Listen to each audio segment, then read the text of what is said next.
안녕하세요. 용의자와의 수사반장 권미란입니다. 오늘도 용의자를 검거하러 저희가 돌아왔습니다. 메리츠종금증권 서동수 대리와 NH투자증권 윤정식 대리입니다. 안녕하세요. 네, 안녕하세요. 오늘의 새 용의자 화면으로 소환하죠. 첫 번째 용의자 현대차, 두 번째 용의자 삼성전기, 세 번째 LG 상사입니다. 오늘 유가증권 시장에서 용의자들을 소환했는데요. 첫 번째 용의자 알리바이를 들어보시죠. 현대차, 대내외적인 악재 대 주가 바닥권 인식, 투자 매력은? 자, 진짜 이 자동차주가 바닥을 잡는 게 언제일까? 사실 이 용의자의 내용들만 봐서는 참 판단이 어려운데 시장이 가면 또 이들도 가지 않을까 이런 생각 들 수 있을 것 같아요. 시장이 갈 수 있다면 갈 수도 있는데 네. 근본적으로 기업의 펀더멘탈이 계산이 된다거나 이런 모습들이 없으면 불가능하다라고 좀 말씀을 드리고 싶습니다. 뭐 배당 성향을 높여가지고 뭐 시가 배당률에 따른 멀티플 상향까지 정도는 어느 정도 인정을 해줄 수 있을 것 같은데 한국 시장이 지금 이런 상황에서는 현대자동차를 좀 긍정적으로 바라보기에는 쉽지는 않다라는 좀 생각인데요.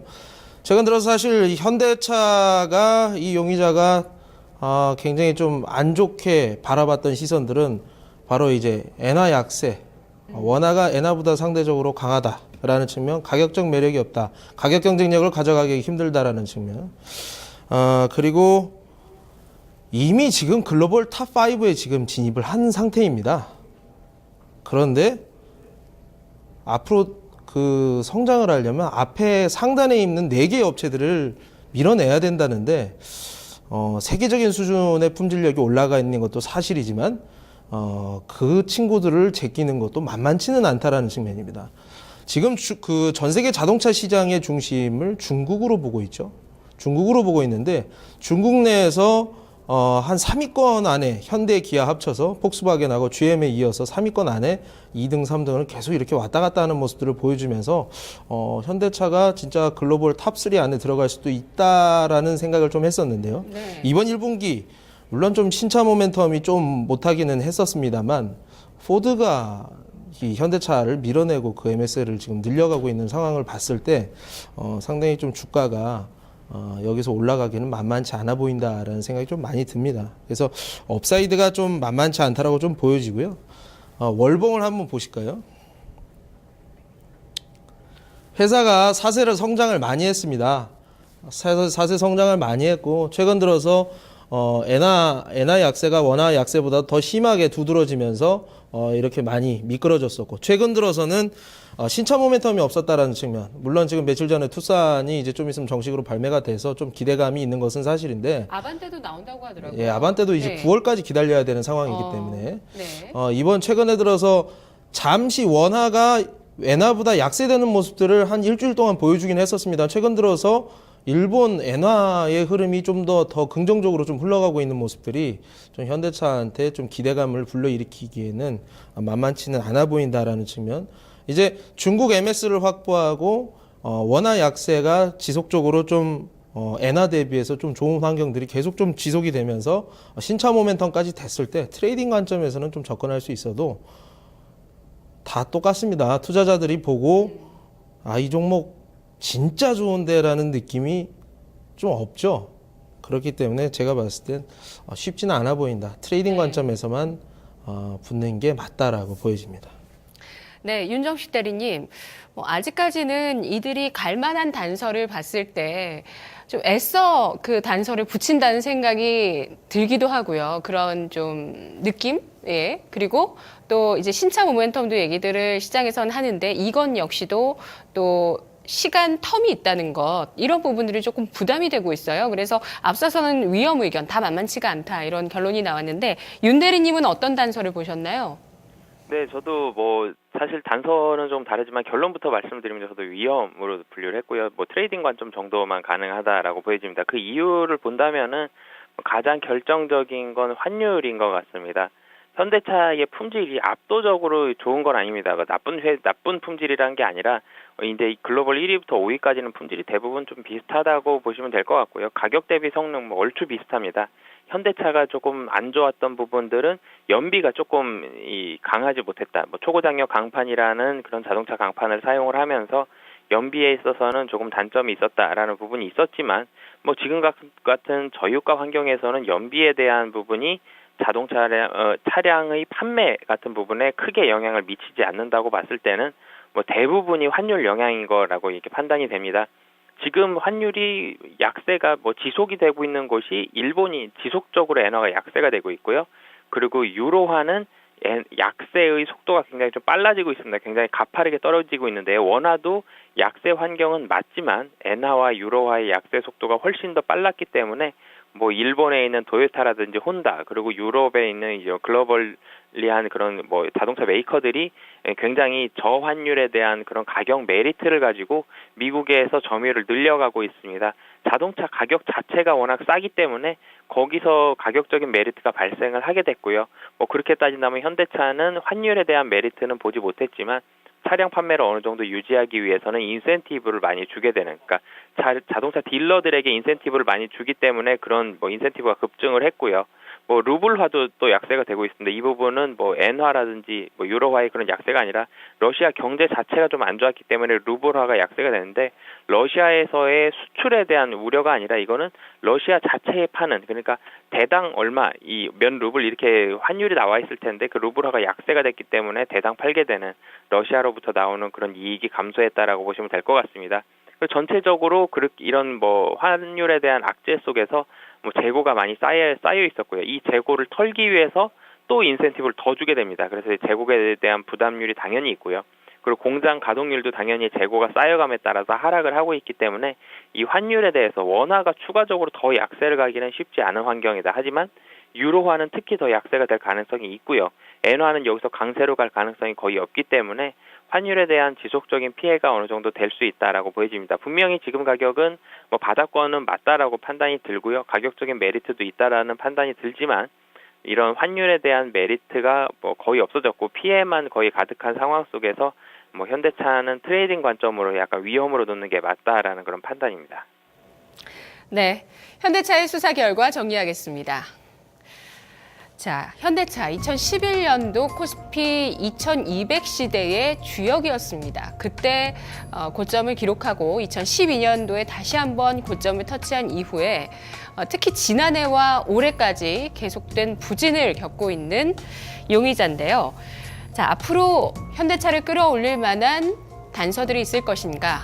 두 분의 수사가 끝났습니다. 전 세계 5위권 업체인데 여기서 더 치고 올라갈 수 있을 만한 압도적인 무언가가 있을 것인가? 좀 약하다라는 이야기를 두 분 모두 해주셨고요. 중국에서의 점유율 역시도 포드한테 추격당하고 있습니다. 신차 모멘텀은 시간이 조금 아직 또 필요한 하반기의 사안이고요. 또 환율 같은 경우 역시나 루블화, 엔화, 유로화까지 상대적으로 더욱더 약세를 보여주고 있는 국가들, 이 현대차에 부담이 되고 있는데요. 현대차 위험으로 분류합니다.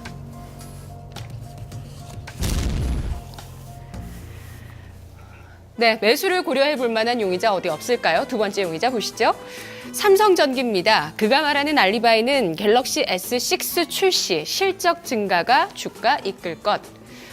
지금 공급이 딸릴 정도로 갤럭시 S6의 사전 판매 반응이 좋다 이런 얘기들이 있는데요. 어제 제일기획을 우리가 알아봤지만 삼성전기도 일단 갤럭시 S6가 얼마나 잘 팔리냐도 중요하지만 일단 지금 찍어낸 게 있기 때문에 실적을 좀 견인할 수 있을 만한, 기대할 수 있을 만한 요인 있는 거 아닐까요?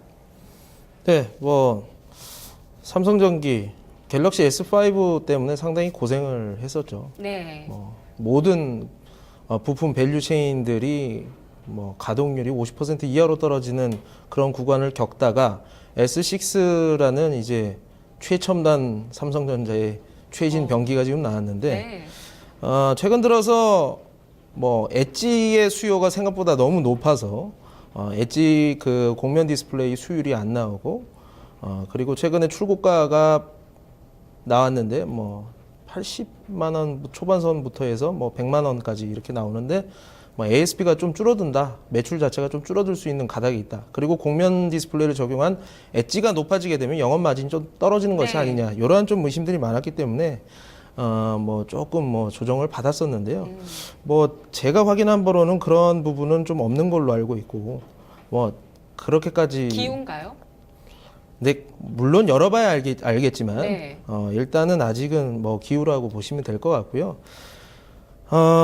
삼성전기는 그 이번에 이제 그 갤럭시 S6에 추가적으로 이제 포함된 새로운 기능들이라기보다는 하드웨어적인 변화 이런 걸로 인해서 새로운 품목들이 아니면은 기존에 있던 품목들보다 조금 더 그 매출과 영업이익이 늘어날 수 있는 구석들이 있을 만한 것들이 품목들이 많이 좀 나타나고 있다라고 좀 보시면 될 것 같습니다. 어떤 것들이죠? 그래서 뭐 무선 충전만 하더라도 아예 원래 없던 카테고리 같은 경우였는데 지금 같은 기본적으로 장착이 되고 그 이후에 이제 충전하게 되는 그 패드 자체도 뭐 사회 그냥 그 번들로 나오지 않고 뭐 이렇게 또 새로 나오는 이런 제품들 삼성전기가 주도해서 이런 것들을 모두 다 이끌고 있는 지금 상황이기 때문에 어쨌든 새로운 카테고리를 계속 좀 붙여주고 있다. 그리고 기존에 가져가고 있던 부품들의 ASP와 OP 마진 계속 좀 좋아지고 있을 만한 그 기대를 불러일으킬 만한 부분들이 좀 시작이 되었다. 한번 표 보시면요.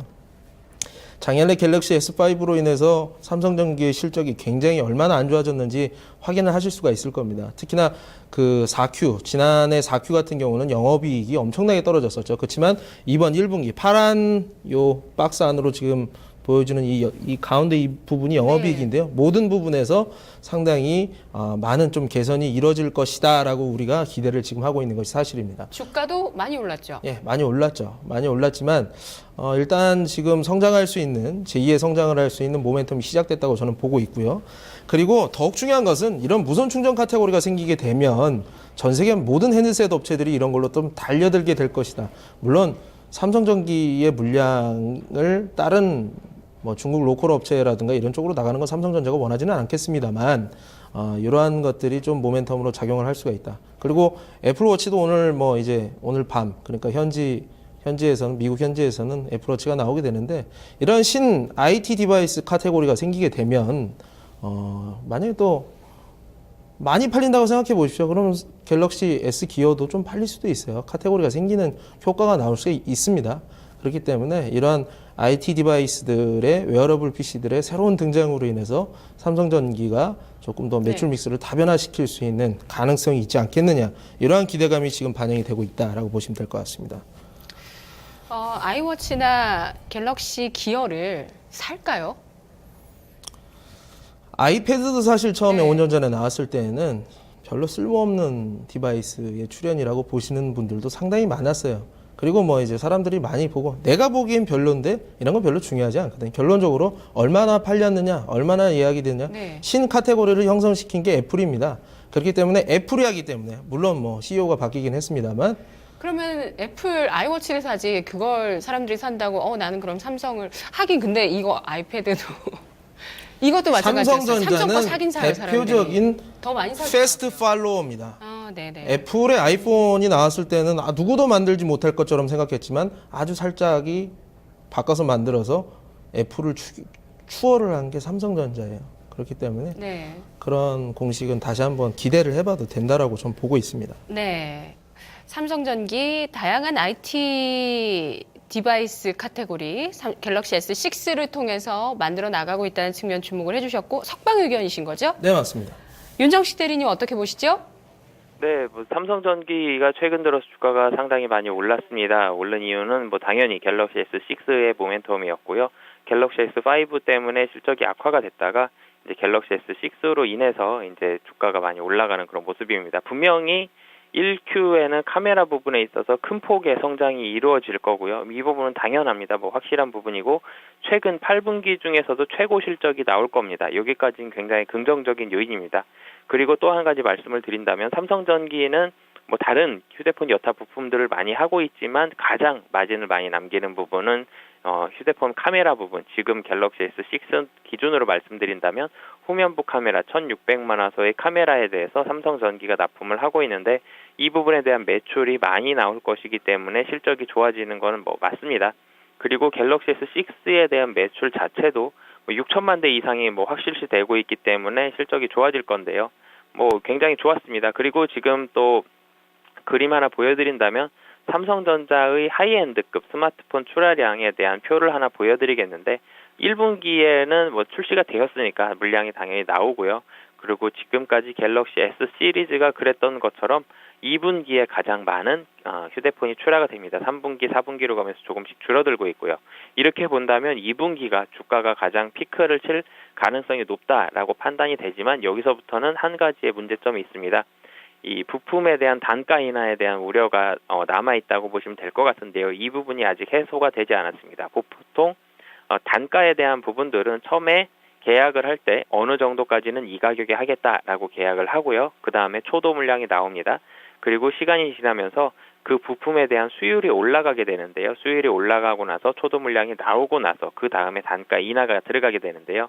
당연히 이 부분에 있어서 단가 인하가 들어갈 가능성이 높기 때문에 이 부분이 굉장히 불확실한 부분입니다. 지금은 확인해본 결과로는 부품주들, 휴대폰 부품주들에 있어서는 단가 인하가 아직 들어가지 않은 상황인데요. 왜냐하면 삼성전기도 그렇고 파트론도 그렇고 지금까지 한 번도 만들어보지 않았던 삼성전기는 1600만 화소, 파트론은 500만 화소의 카메라를 만들고 있습니다.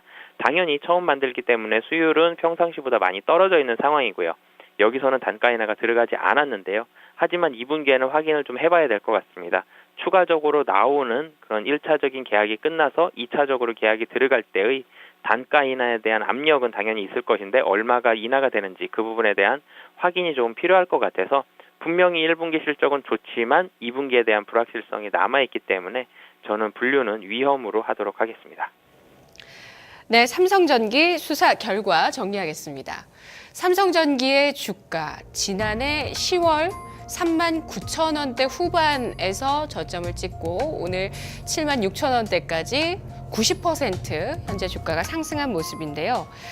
지난해 3분기에 적자까지 냈었던 삼성전기가 이번 1분기 최근 8개 분기 가운데 최고의 실적이 전망되고 있습니다. 갤럭시 S6 효과인데요. 자, 추가적으로 2분기까지 개선될 수 있을 만한 요인은 있으나 이때부터 단가가 인하될 압력을 받을 수 있겠다는 우려를 하면서 위험으로 분류한 전문가가 있는가 하면 IT 디바이스 카테고리가 앞으로 확대돼 나갈 가능성이 있겠다는 측면을 긍정적으로 본 전문가도 있었습니다. 삼성전기 석방과 위험 사이에서 위험으로 분류합니다.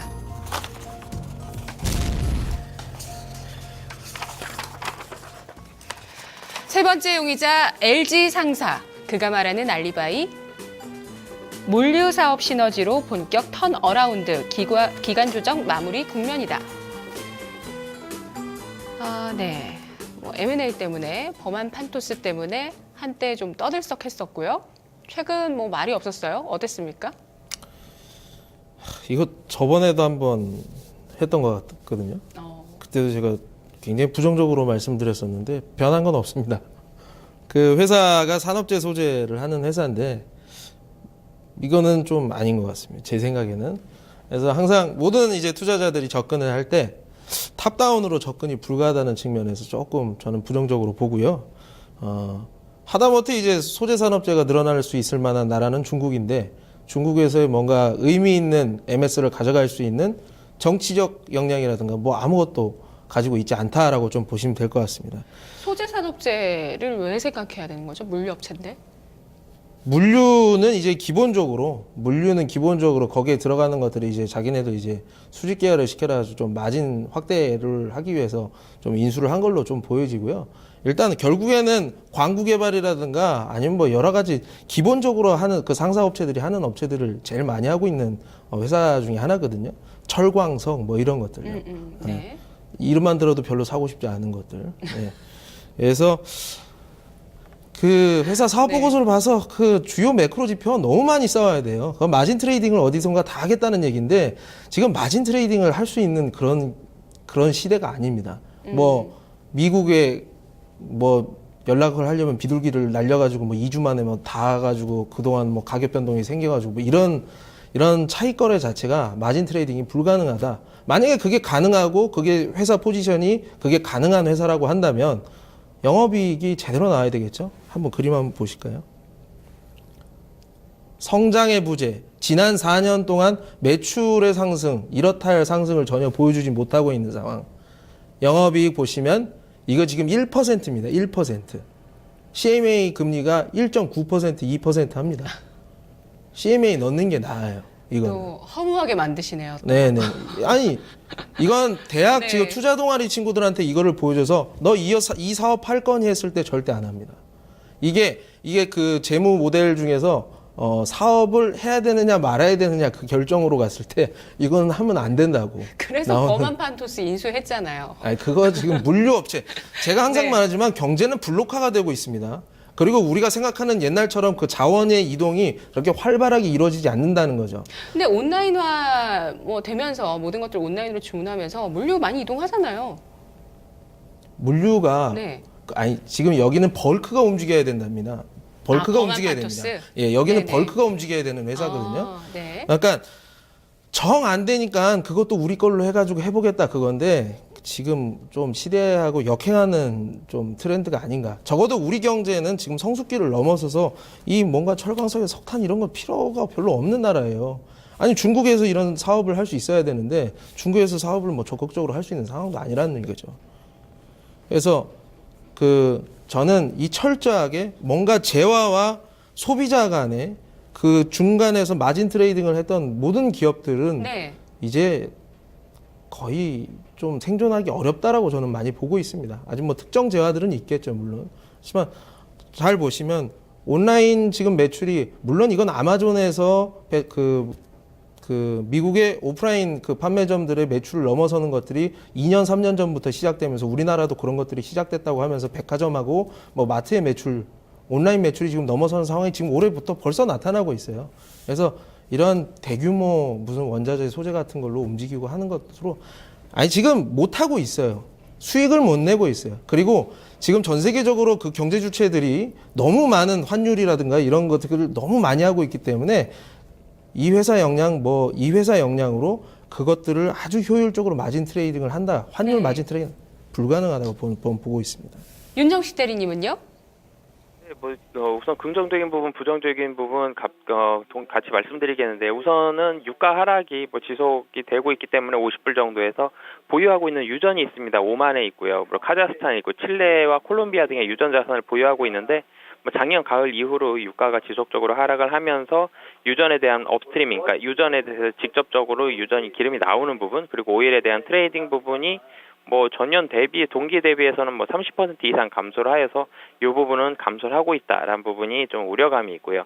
긍정적인 부분을 본다면 2015년도 하반기부터는 프로젝트 사업이 실적이 개선될 것으로 보여집니다. 가장 대표적인 게 제가 그림 하나 보여드린다면 투르크메니스탄의 에탄 크래커의 예상 공정률인데요.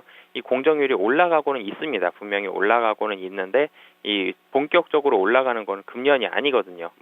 빨라야 금년 하반기 정도고 내년과 내후년이 좀 더 공정률이 좋아지고 있기 때문에 긍정적인 부분이긴 하지만 아직은 상반기에는 영향을 미칠 만한 요인은 좀 아니다라고 판단이 되고 있고요. 그리고 LG 상사의 주가 급등을 이끌었었던 범한 판토스 이 물류 회사로 인해서 주가가 상당히 많이 올라갔고 분명히 범한 판토스의 인수는 LG 상사에는 긍정적인 요인이라는 판단이 맞습니다. 하지만 이미 이 주가에 어느 정도 많이 반영이 돼 있었고 물리적 성장은 웬만큼은 어느 정도 반영이 되어 있다는 판단이 되고 있기 때문에 여기서 추가적으로 얼마만큼 오를 수 있느냐, 언제 오를 수 있느냐라는 부분을 봤을 때는 금년 하반기 정도의 모멘텀이 있다라고 판단이 돼서 지금 당장은 조금은 부담스러운 수준이다라고 보여지고요. 따라서 위험으로 분류하도록 하겠습니다. 네, 하반기에 본격적인 실적 개선세는 가능하다고 보시는 거죠? 네, 점점 더 실적은 좋아질 겁니다. 하지만 실적은 지금이 아니고 하반기부터 좋아질 것 같습니다.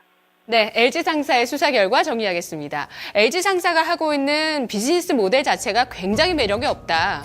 현재 마진 나고 있는 게 CMA 계좌에 이자도 나오지 않고 있다. 라고 강렬한 비판을 해준 수사관이 있었고요. 또 반면에 범한판토스 인수 이후에 하반기에 본격적인 실적 개선세 나타날 수 있겠다. 하지만 다만 지금 접근하기에는 부담이 있다라는 의견 이렇게 나눴는데요. LG 상사 체포와 위험 사이에서 체포합니다. 오늘 LG 상사 검거했고요. 현대차, 삼성전기는 위험으로 분류했는데요. 자, 서 대리님은 삼성전기 석방해 주셨는데 가격 전략 짧게 보죠.